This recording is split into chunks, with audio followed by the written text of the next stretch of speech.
الحمدللہ رب العالمین والصلاة والسلام علی رسول الامین وعلی آلہ واصحابہ اجمعین.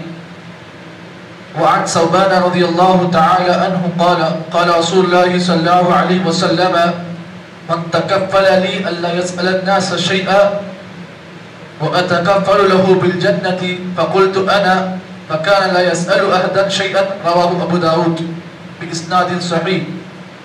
حضرت ثوبان جو اللہ کے نبی صلی اللہ علیہ وسلم کے خادمین میں سے ایک ہیں. اللہ کے نبی کی خدمت کرنے والے بہت سارے صحابہ اکرام ہیں. ایک حضرت انس رضی اللہ تعالیٰ عنہ ہیں اور دیگر صحابہ بھی ہیں. ان میں سے ایک حضرت ثوبان رضی اللہ تعالیٰ عنہ ہیں جو اللہ کے نبی کے خادمین میں سے ایک تھے. فرماتے ہیں اللہ کے نبی صلی اللہ علیہ وسلم نے ان کے سامنے یہ حدیث پیش کی.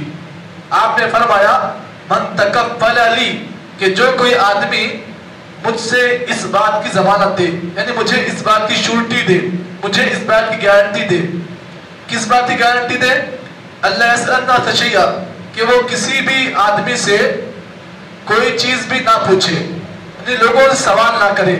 جو کوئی آدمی مجھے اس بات کی گارنٹی دے اتکفل لہ بالجنہ, میں اس کے لیے جنت کی گارنٹی دیتا ہوں.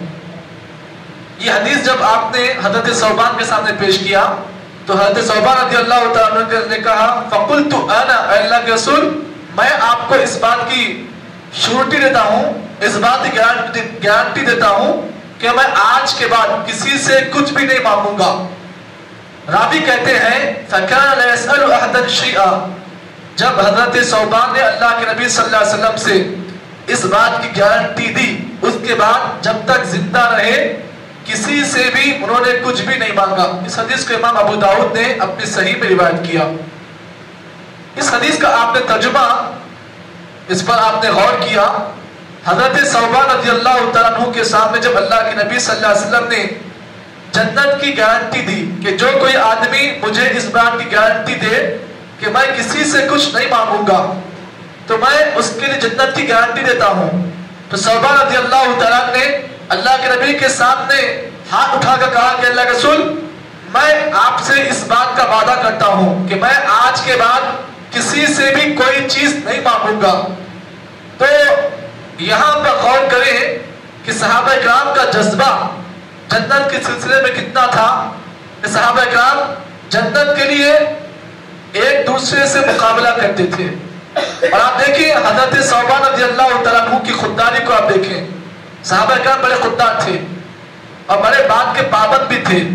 ثوبان رضی اللہ تعالیٰ عنہ کے بارے میں آتا ہے کہ جب انہوں نے اللہ کے نبی سے اس بات کا وعدہ کیا, نبی صلی اللہ علیہ وسلم سے گارنٹی انہوں نے جب لی, تو ثوبان رضی اللہ تعالیٰ عنہ کے بارے میں لوگوں نے لکھا کہ جب اس حدیث کے بیان کرنے کے بعد ثوبان رضی اللہ تعالیٰ جب تک زندہ رہے ان کا معاملہ یہ تھا کہ جب ان کے گھوڑے کا کوئی رسی یا اونٹ چلانے کی کوئی رسی اگر گر جاتی تو ثوبان رضی اللہ تعالیٰ خود اپنے سواری سے اترتے اور اس رسی کو اپنے ہاتھوں سے لیتے اور سواری پر چڑھتے, اور سواری چڑھنے میں اور سواری اترنے میں کسی سے کچھ مدد نہیں لیتے تھے.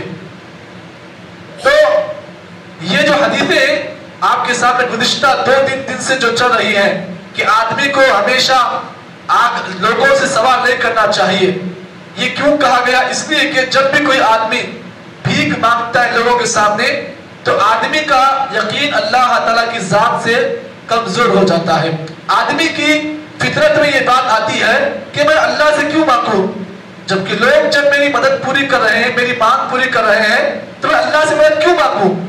تو آدمی کا یقین جو ہے اللہ تعالیٰ پر توکل جیسا کرنا چاہیے, ویسا آدمی کے اندر سے اللہ تعالیٰ کی ذات پر جیسے توکل ہونا چاہیے وہ کم ہوتا ہے. اسی لیے شریعت اسلامیہ نے مجھے اور آپ کو ہر مسئلے میں اللہ تعالیٰ سے مانگنے کا حکم دیا. اسی لیے آج ہمارے مسلمان اللہ تعالیٰ سے نہ مانگ کر غیروں کی دروں پر چوکٹوں پر جو ہے سجدے کر رہے ہیں, کہیں درگاہوں پر, کہیں یہاں وہاں جا کر اولاد مانگ رہے ہیں, مال مانگ رہے ہیں, پیسے مانگ رہے ہیں.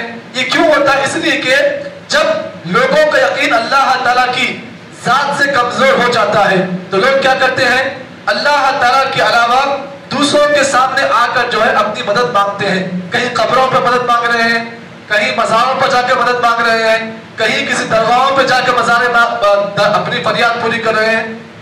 یہ کیوں ہوتا ہے؟ اس لیے کہ شریعت اسلامیہ نے مجھے اور آپ کو کسی بھی معاملے میں اللہ تعالیٰ سے مانگنے کا حکم دیا ہے.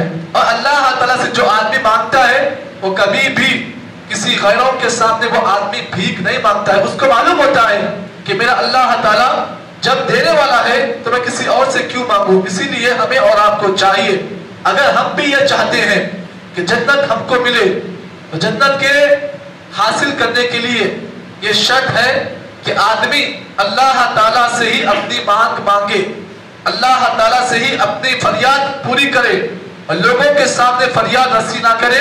کیونکہ جو آدمی اللہ سے مانگتا ہے اللہ تعالیٰ نے اس کے لیے جنت کا وعدہ کیا ہے. اللہ سے دعا کریں کہ اللہ تعالیٰ مجھے اور آپ کو اس حدیث کی روشنی میں جو جو باتیں بتائی گئی ہیں اللہ صحیح معنی میں ہم کو اور آپ کو صرف اسی سے مدد مانگ کر اپنے پورے مسائل کو حل کرنے کی توفیق عطا فرمائے. سبحان اللہ بحمدہ، سبحانک اللہم وبحمدک، اشہد ان لا الہ الا انت، استغفرک و اتوب الیک.